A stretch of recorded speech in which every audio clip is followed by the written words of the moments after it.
Okay, kumusta mga ka-good vibes? Kasalukuyan kaming nandito sa Suyo, Ilocos Sur. Multi-day na ride with Miko and Lupet TV. Alright, and friends. Okay, so ngayon tingnan natin kung ano yung mga setup namin sa mga bike namin. Yan, simulan ko sa akin, I'm using a Cannondale Topstone 2. Tapos modified siya. Yung wheelset ng road bike ko nilagay ko rito. Tapos nilagay ko yung gravel tires na 37C. And surprisingly, pasok siya. And yan yung ginagamit ko ngayon. Ang ginamit ko is a roll top bag. Hiniram ko rin kay Miko. Tapos naka-strap siya rito. Tapos nanghiram ako ng rear rack kay Miko. Pero yung hiram na to, bibiling ko na. For sale daw. Nakuha ko. This is a giant aluminum rear carrier. Kasalukuyan ako nandito kay Miko ngayon. Manghihiram ako ng rack. Yun yung gagamitin ko dito sa ride. So ito yung bike ko. Nakadikit sa ref.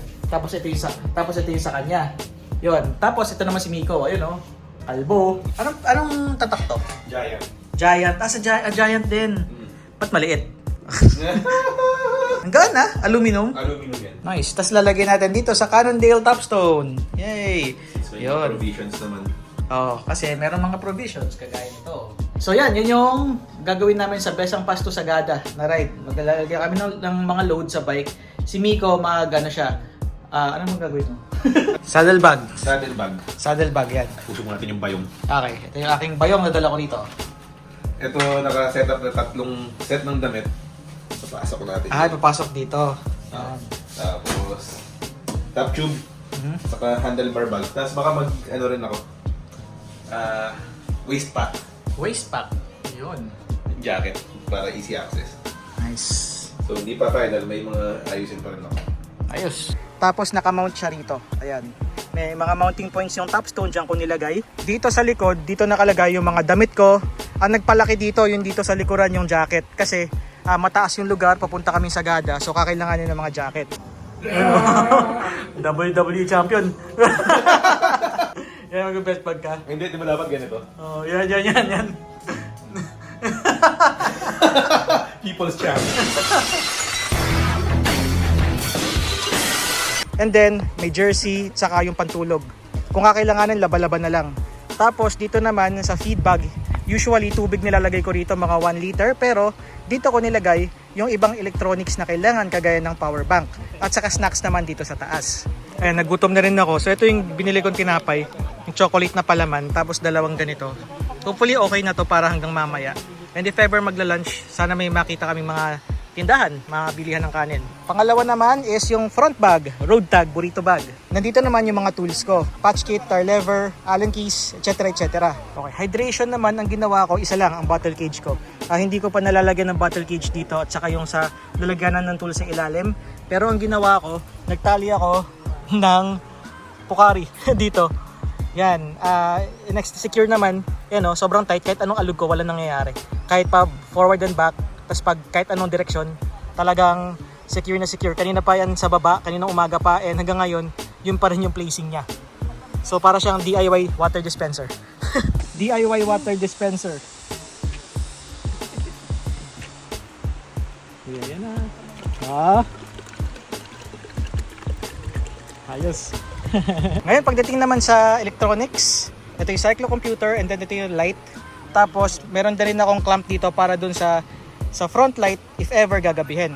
And then dito naman, parang pang blink, yung light dito for me to see, tapos for me to be seen, ito naman, yung parang blinker na to, yung FR160. Rear light ko, meron akong cat eye rapid mini dito sa likuran.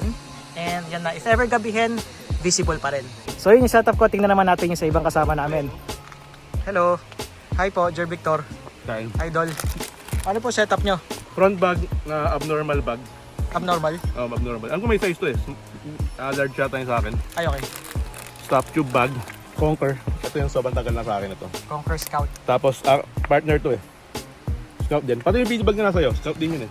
Okay, Scout. Okay. Puro Scout. Set yan. Yan. Lahat ng damit ko nandito. Dito electronics. Dito electronics saka random. Okay. Tapos backpack. And then backpack. Lightweight. Okay, nag-lightweight backpack. Hindi naman hassle pag pinapawisan.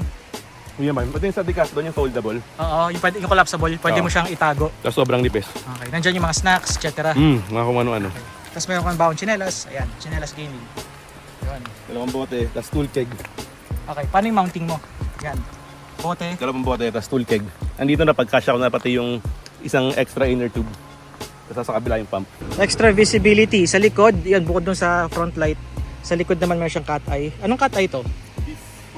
Viz 450, tapos may reflector siya. Hello.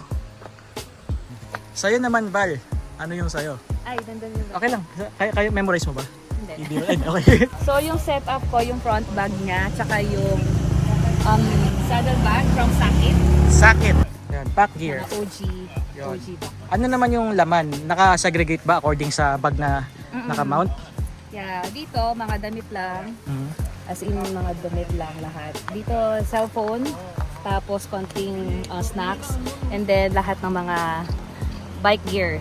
Ang bike tools na Tools. dito. Yeah, mga tools. Saka may mga secret pockets food din dyan. Oh, secret. And Yan. then this one from Bikery. Bikery. Si San Mag Ride from Vector. Vector, yeah. Nice. You know, Valley Rides. Valley Rides. Alright.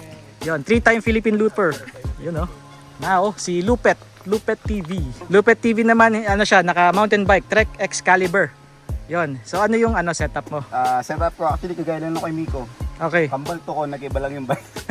So, Yun. Maganda ng mounting mo sa Insta360. Yun, oh. oh, so naka-motorcycle ano siya.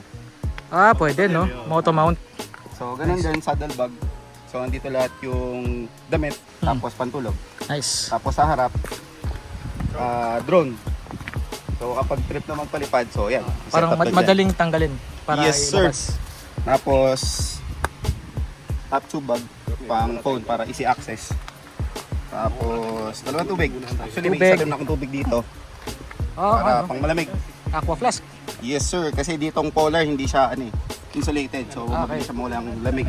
Kailangan insulated para malamig palagi. Tapos naglagay ako lang ng toolbox. Actually ito wala kasi siyang mounting. So bumili ako ng Strap.